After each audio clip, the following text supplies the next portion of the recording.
예, 이번 시간에는 외로움의 원인에 대해서 이렇게 이제 한번 얘기를 해보겠습니다. 이 원인을 우리가 다루는 이유가 뭐냐 하면은 원인을 알아야 이제 해결책이 나오기 시작할 거예요. 그죠?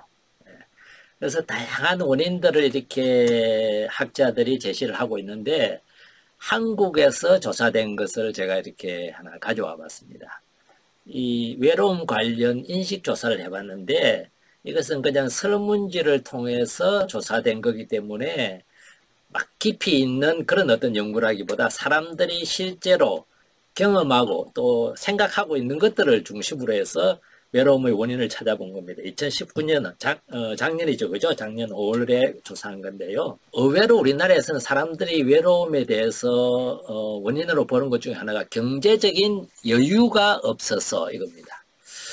누군가는 뭔가 친구들이 모이거나 이렇게 했을 때 누군가는 주문해서 이렇게 내가지고 서로를 위해서 이렇게 한턱 쏘기도 하고 뭔가 사고 싶은 걸 사기도 하고 이렇게 하는데 나는 주머니에 손을 넣어도 뭔가 잡히는 게 없어. 이러면은 저 사람과 나와의 그 다름이라 그럴까 차이가 있으라 그럴까요? 뭔가 내가 이 사람들과는 뭔가 동떨어져 있구나.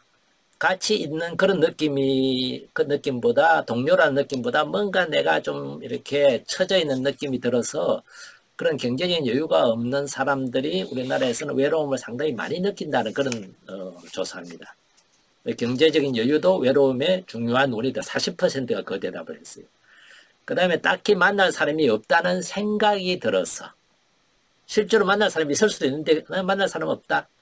세상에 나를 생각해 주는 사람 없다. 뭐 그렇게 들으면은 외로워지겠죠. 그죠? 그것도 하나의 원인으로 하고 그다음에 이제 젊은 사람들이 주로 많이 가지고 있는 미래에 대한 희망이 없어서 아까 통계 우리 한국 그 설문에서 그게 있었죠.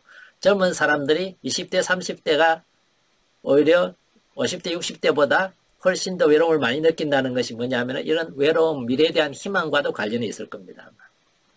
그래서 여러분들이 젊은 자녀들이 있으면은요, 겉으로 표현 안 하고 막 이렇게 바쁘게 돌아다니는 이유 중에 하나가 밑으로 마음 깊이 들어가 보면은 무엇이 깔려 있을 수 있다?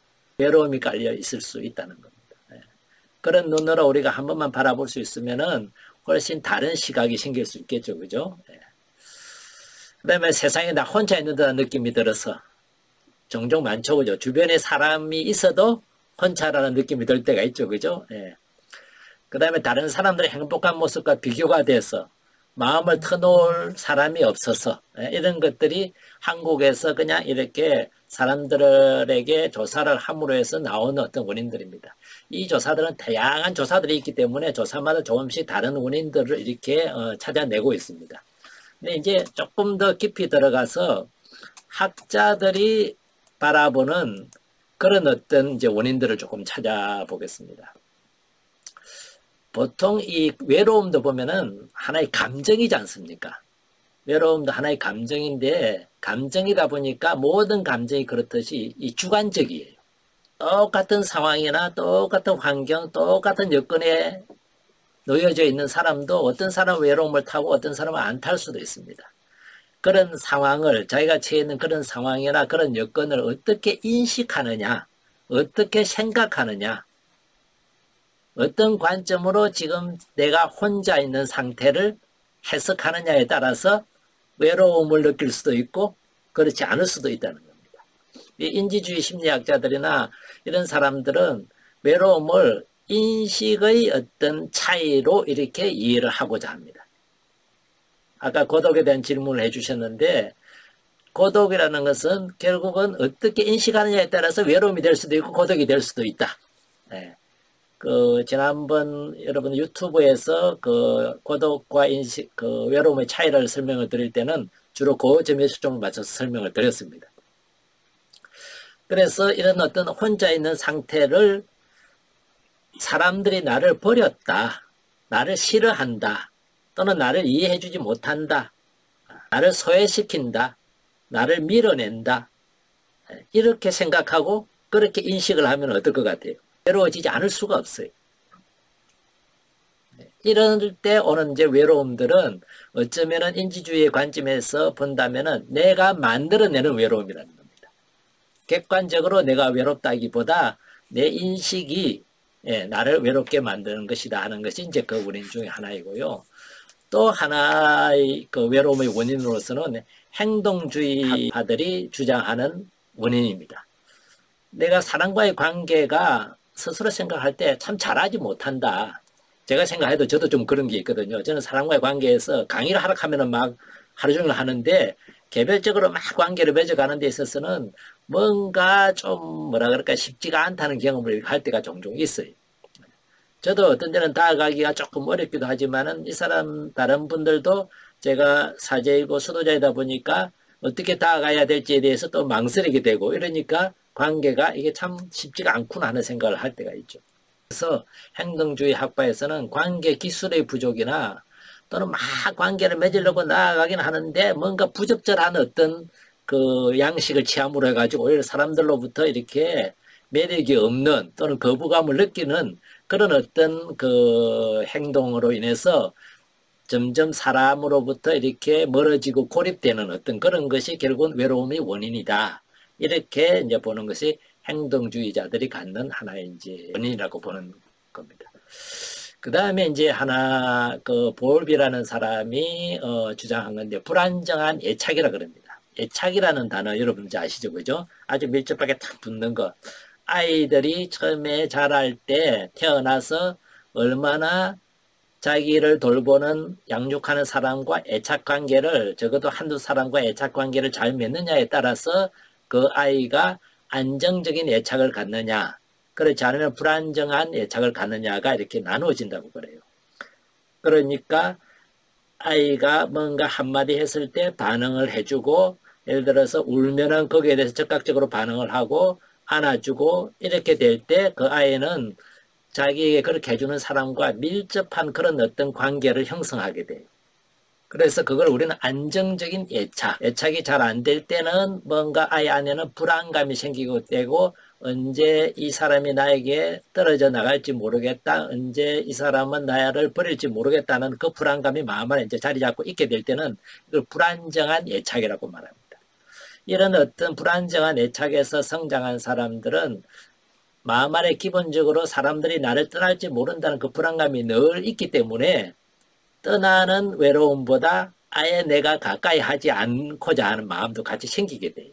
그래서 오히려 깊은 관계를 맺기 어려움으로 해서 외로움이 발생할 수도 있다. 이렇게도 이제 보는 이론이 바로 이제 이 불안정한 애착이라는 겁니다. 학자들이 이제 그런 생각을 왜 어떤 사람은 이렇게 인식하고 내가 그렇게 인식 안 하고 싶은데 지금 이건 외롭다고 인식을 하게 되고 왜 내가 이런 행동들을 하지 못하게 될까 적절한 관계를 행동들을 하지 못하게 될까 하는 것에 대해서 의문을 가졌을 때 더 깊은 것이 보면은 이 불안정한 애착이 오히려 원인일 수 있다 이렇게 이제 봅니다. 그러면 또 사람들이 또 의문을 갖습니다. 왜 사람들에게 애착을 하려고 그러고 왜 밀접하게 나와 신뢰관계가 있는 서로 사랑에 그런 게 애착이 있는 사람을 만들어 두려고 하게 될까? 이런 질문을 하게 되는데 이 질문에 대한 대답을 한 사람이 바로 이제 지다론적인 관점에서 해석을 하는 생존을 위한 하나의 진화이다. 여러분들이 만약에 성지순례를 가시거나 외국에 나갔는데 막 그룹으로 다니다가 혼자 동떨어졌다면 어떤 일이 벌어질까요? 마음에 어떤 생각이 들까요? 외로움이 아니라 뭐죠? 불안함입니다. 이러다가 내가 여기에서 미아가 되는 거 아닐까? 길을 잃고 결국은 찾지 못하고 한국으로 돌아가지도 못하는 게 아닐까? 이런 불안감이 생기죠. 그죠? 혼자 그룹에서부터 나 혼자 남는다는 것이 바로 그런 어떤 불안감을 가져다 줍니다. 초기에 인류가 이 지구상에서 나가면서 혼자 사막에 광야에 버려졌다는 것은 곧 뭘 의미할까요? 생존의 위협과 똑같은 어떤 그런 느낌을 갖게 됩니다. 언제 사나운 짐승이 나타나서 내가 잡아먹힐지도 모르고 여기에서 결국은 내가 아사할 수도 있고 길을 잃어서 결국 헤매다가 그냥 광야에서 사막에서 죽을 수도 있다. 그러니까 생존의 문제인데 그래서 사람들은 혼자 있는 것보다 함께 있는 것이 더 바람직하고 더 생존에 유리하다는 것을 이 진화의 과정을 거치면서 터득을 했다는 겁니다. 그래서 아이들도 누군가와 자꾸 매달리고 애착을 하고자 하는 그런 어떤 성향을 갖게 되었다고 이제 설명하는 것이 바로 생존을 위한 어떤 진화를 카시오퍼라는 그 학자가 이제 주장을 한 내용입니다. 그래서 인간은 기본적으로 창세기에도 그게 나오죠. 혼자 있는 것이 좋지 않으니 기본적으로 함께 살 수 있도록 그렇게 만들어져 있는데 그렇게 만들어진 인간이 혼자 있는 상황이라는 것을 인식하거나 또 그런 어떤 상황이 되었을 때 당연히 외로움이 생길 수밖에 없다 하는 것이 이제 생존을 위한 진화에서 우리에게 알려주는 이제 하나의 그 내용입니다. 그 다음에 원인으로 하나 보는 게 이제 실존주의 학파들, 철학자들, 또 영성가들이 이제 주로 말하는 것 중에 하나인데요. 외로움의 원인은 인간이라면 피할 수 없는 그 존재 자체가 가지고 있는 본질이다. 왜냐하면은 태어날 때 우리 같이 태어나요. 쌍둥이만 같이 태어나지. 쌍둥이도 또 순서가 있더만 같이 태어나지만은 보통은 인간은 혼자 태어나요. 그 태어나도 자기라는 그런 나라는 것으로 이렇게 따로 홀로 나오는 거란 말이에요. 그 세상도 어때요? 먹어도 누가 먹어야 돼요? 내가 먹고 내 입에서 내가 씹고 소화를 내가 하고 내가 배변을 하고 내 삶은 내가 해야지 누가 대신 해주는 사람 해줄 수도 없어요. 인생을 혼자 살아가요. 떠날 때도 어때요? 결국 혼자 떠나요. 결국은 홀로 태어나서 홀로 살고 홀로 죽는다는 거예요. 철저하게 자기 자신만의 삶이라. 그뿐만 아니라 살아가면서 나와 똑같은 사람이 있어요, 없어요? 나와 똑같은 사람은 이 세상에 없어요. 있으면 큰일 나죠, 그죠? 복제하지 않는 한에는. 그래서 내가 어릴 때 한 경험을 같이 경험한 사람은 그리고 자라면서 다양한 어떤 경험들, 관점들, 생각들, 내 원이나 바람들, 내 아픔이나 슬픔들 나와 같이 똑같이 경험한 사람은 없다는 거예요. 그러다 보니까 철저히 나는 혼자예요. 내 생각과 똑같이 생각해 주는 사람이 한 사람 됐으면 그냥 어떤 한 부분에는 그럴 수 있지만 모든 면에서 똑같은 사람은 이 세상에 찾을 수 있다 없다? 없다예요. 그러다 보니까 인간은 기본적으로 혼자라는 거예요. 홀로일 수밖에 없고 그 홀로가 결국은 외로움의 원인일 수밖에 없다는 거죠. 그래서 인간이라면은 결코 피할 수 없는 것이 바로 이 외로움이라는 겁니다. 근데 이 외로움을 우리가 어떻게 이제 대처를 할까? 전 시간에 말씀을 드린 것처럼 이 외로움은 궁극적으로 하나의 신호다 하는 것을 우리가 만약에 생각한다면은 좀 다르게 대처할 수 있는 방법이 나올 겁니다. 자, 한번 이 외로움의 원인을 가지고 결론을 내려본다면요. 외로움은 기본적으로 하나의 신호인데 어떤 신호냐면 연결이 결핍되어 있다. 연결이 결핍되어 있다는 것은 어떤 의미냐 하면은요. 가족이 있는 사람은 가족과 연결이 되어 있다고 이제 우리가 일반적으로 말할 수 있잖아요. 그런데 막상 그 가족 안에서도 나하고 연결되어 있는 사람이 없다고 생각되면 어떻게 해요? 결국 혼자라는 느낌이 들죠, 그죠? 그러면은 다시 연결할 수 있는 뭔가가 있는데 연결의 개념이 뭘 것 같으세요? 마음과 마음이 통한다면은 연결되어 있다고 느낄 거고, 때로는 내가 말도 안 되는 소리를 하거나 말도 안 되는 행동을 하고 말도 안 되는 짓을 하는데도 불구하고 내 편에 있구나 하는 것을 느낄 때, 경험할 때 연결되어 있는 사람이 있구나 하는 것을 경험하게 되죠, 그죠? 그리고 내가 때때로는 지를 싫어하고 때때로는 밥도 안 주고 굶기기도 하고 이렇게 하는데도 그냥 나만 어디 외출해서 들어오면 꼬리 흔들고 달라드는 그 반려견들, 그걸 볼 때 어떤 느낌이 들어요? 적어도 얘하고는 내가 연결되어 있구나 하는 그런 느낌을 이제 갖게 되는 거죠. 그리고 자연을 좋아하고 이런 분들은 어떤 그 안에서 뭔가를 가꾸고 뭔가를 이렇게 뭐라 그럴까요? 심고 돌보고 또 그 자연에서 뭔가 열매를 꽃을 그러나 파릇파릇 따는 잎을 나한테 보내주고 이렇게 할 때 그 연결되어 있다고 느끼는 사람도 있단 말이에요. 이 중요한 것은 외로움의 그 원인은 연결이 결핍이 되어 있다, 끊어져 있다는 것을 알리는 하나의 신호예요. 그 신호를 받으면 우리는 어떻게 해야 될까요? 연결을 다시 회복해야 된다는 거죠. 어떤 대상과 연결을 회복할까? 또는 어떻게 회복할까? 여러분 이제 종교라는 단어가 원래 영어로 하면 릴리전이잖아요. 그게 라틴어에서 렐리지오 릴레가레에서 왔어요. 다시 연결하는 뜻이에요.